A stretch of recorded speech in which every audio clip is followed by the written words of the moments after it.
যার বিয়ে নিয়ে সবচাইতে বেশি এক্সাইটেড ছিলাম, অথচ তার রিসেপশনে আমি যেতে পারলাম না। কারণটা সব সময়ের মতোই, আমার কপালে বেশিক্ষণ সুখ সয় না। কেন জানি মানুষের ভালো করতে যেয়ে নিজের অজান্তে মানুষের ক্ষতি করে ফেলি। কেন জানি এই বিয়েটার কথা মনে পড়লে আমার বুকের ভিতরে খুব অস্বস্তি লাগে, আর নিজেকে এত দোষী মনে হয় যে আমি নিজেই নিজেকে মাফ করতে পারি না। হ্যালো এভরিওয়ান, আসসালামু আলাইকুম। আজকে হয়তো আমার কণ্ঠটা একটু অন্যরকম লাগতেছে, কারণ আমি একটু সিক। আপনারা হয়তো ভাববেন আমি কিসের বিয়ের কথা বলতেছি। আসলে আমার বড় ননদের বিয়ের কথা বলতেছি, যে ব্লগটা আমি অনেক আগে আপলোড করেছিলাম। যারা যারা ব্লগটা দেখছেন নিশ্চয়ই তারা জানেন যে বিয়েতে কি কি হয়েছিল। আমার কিন্তু 4টা ননদ, আর সৌরভ কিন্তু তাদের একটাই ভাই। আমাদের বিয়ে যেহেতু ধুমধাম করে অনুষ্ঠান করা হয়নি, তাই আমরা সবাই ভেবেছিলাম আমার ননদের বিয়েতে অন্তত ধুমধাম করে অনুষ্ঠান করব, অনেক মজা করব, অনেক কিছু ভেবে রেখেছিলাম। কিন্তু আমাদের স্বপ্নটা স্বপ্নই রয়ে গেল, স্বপ্নটা আর বাস্তবায়ন হলো না। এই সব কিছু বলার আগে তোমাদের সাথে একটা কথা শেয়ার করে নেই। আমার চুলের যত্নে সবসময় আমি সিল্কাওরা হেয়ার এসেন্স ইউজ করি,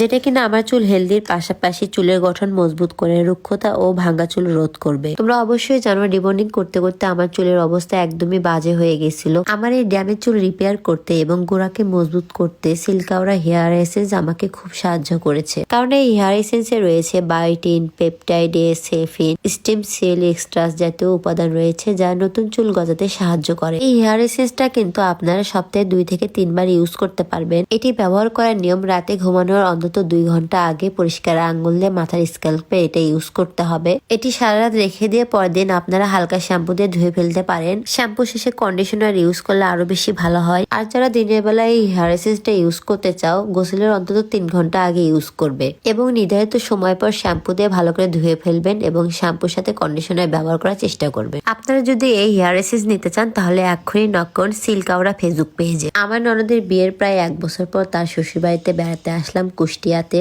এই 1 বছরের মাঝখানে আমার ননদের শ্বশুর বাড়িতে যাওয়া হয়নি, কারণ আমার ননদের হাজবেন্ড সিঙ্গাপুরে থাকে, আর বিয়ের পরপরই তিনি বাইরের দেশে চলে যায়। তো এবার আসছে, এজন্য আমরা সবাই মিলে তার শ্বশুর বাড়িতে বেড়াতে গিয়েছি। কুষ্টিয়াতে আসার পর যে আমাদের জন্য সারপ্রাইজ ছিল, এটা আমি কখনো ভাবতেই পারিনি। এখানে এসেও আমাদের ভালোবাসার মানুষের সাথে দেখা হয়ে গেল। তাদের সাথে কিন্তু এটা আমাদের ফার্স্ট মিট ছিল। ওনারা আমাদেরকে প্রায় কল দিয়ে বলতো কবে কুষ্টিয়াতে আসবেন, কবে কুষ্টিয়াতে আসবেন। তো ফাইনালি আমাদের কুষ্টিয়াতে আসা হলো, ননদের বাড়িও বেড়ানো হলো এবং তাদের সাথেও দেখা হয়ে গেল। আমাদের বগুড়া থেকে কুষ্টিয়া কিন্তু অনেক দূরে, জায়গার দূরত্ব হলেও তাদের ভালোবাসার কিন্তু কখনো দূরত্ব ছিল না। বিয়েতে যাই হয়ে যাক না কেন, বিয়েটা যে শেষমেশ হয়েছে এবং তারা যে সুখে শান্তিতে সংসার করতেছে, এইটা দেখে মনে শান্তি লাগে। আসলে শেষ ভালো যার সব ভালো তার। আমার ননদের শ্বশুর বাড়িটা কিন্তু মেঘনা নদীর ঠিক পাশে, ওই যে দেখা যাচ্ছে ওই বাড়িটা। তো এভাবে আজকের দিনটা আমাদের ঘোরাঘুরি করতেই গেল। তো আজকের ভিডিওটা এই পর্যন্তই। সবাই সুস্থ এবং ভালো থাকবেন এবং আমাদের জন্য বেশি বেশি করে দোয়া করবেন, আমরা যেন এরকমই সবাই মিলে একসাথে হ্যাপি থাকতে পারি। আল্লাহ হাফেজ।